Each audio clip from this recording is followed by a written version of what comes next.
चलिए, आज महात्मा गांधी के नजरिए से दुनिया को देखते हैं। एक ऐसी दुनिया जो सिर्फ राजनीतिक आज़ादी का सपना नहीं देखती, बल्कि जीने का एक बिल्कुल नया तरीका सिखाती है। देखिए, हम सब गांधी को एक महान नेता के तौर पे तो जानते हैं, जिन्होंने अपने आंदोलनों से इतिहास बदल दिया। पर सवाल ये है कि वो असल में कैसा समाज बनाना चाहते थे? एक ऐसा समाज जिसकी नींव जमीन से जुड़ी हो? इसका जवाब हमें दो बहुत ही शक्तिशाली शब्दों में मिलता है, स्वराज और सत्याग्रह। चलिए पहले गांधी के विजन यानी स्वराज को समझते हैं कि उनके सपनों का भारत आखिर था कैसा। स्वराज, इसका मतलब सिर्फ अपना राज या सेल्फ रूल नहीं है। गांधी के लिए इसके मायने कहीं ज्यादा गहरे थे। एक ऐसी सोच थी जो एक अकेले इंसान को और पूरे समाज को, दोनों को बदल सकती थी। अगर एक व्यक्ति के लेवल पर देखें तो स्वराज का मतलब था अपने मन और अपनी इच्छाओं पर काबू पाना। मतलब असली आज़ादी बाहर नहीं, हमारे अंदर ही है। और जब बात समाज की आती है तो स्वराज का सपना था आत्मनिर्भर गांवों का।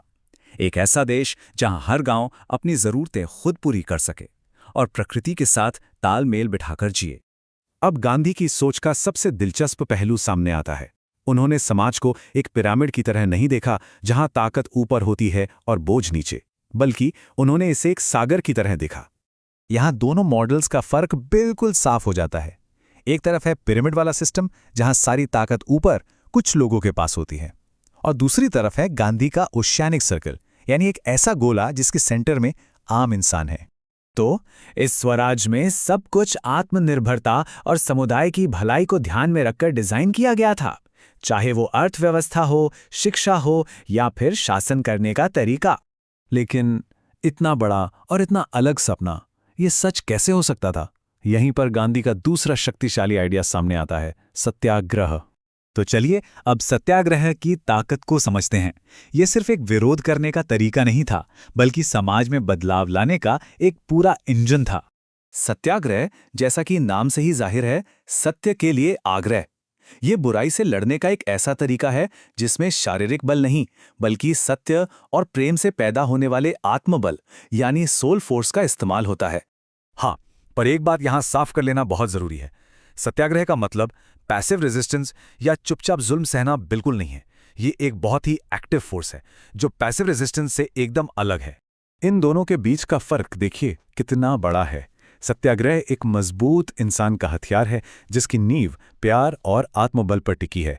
वहीं दूसरी तरफ पैसिव रेजिस्टेंस कमजोर की एक रणनीति हो सकती है जिसका मकसद सिर्फ दूसरे को परेशान करना होता है।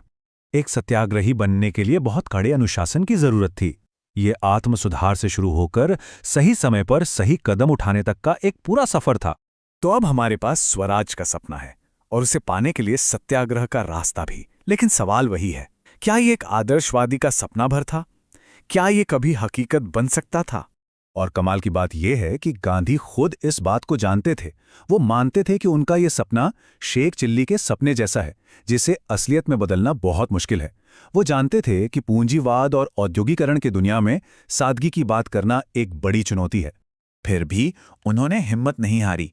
उनकी पूरी कोशिश यही साबित करने की थी कि संतोष और सादगी वाली जिंदगी न सिर्फ मुमकिन है, बल्कि आज की इस भागदौड़ वाली जिंदगी से कहीं बेहतर है। तो ये हमें एक आखिरी सवाल पर लाकर छोड़ देता है। आज की इस उलझी हुई और जटिल दुनिया में गांधी के सादगी भरे विजन की क्या कोई कीमत है? क्या हम आज भी उनसे कुछ सीख सकते हैं?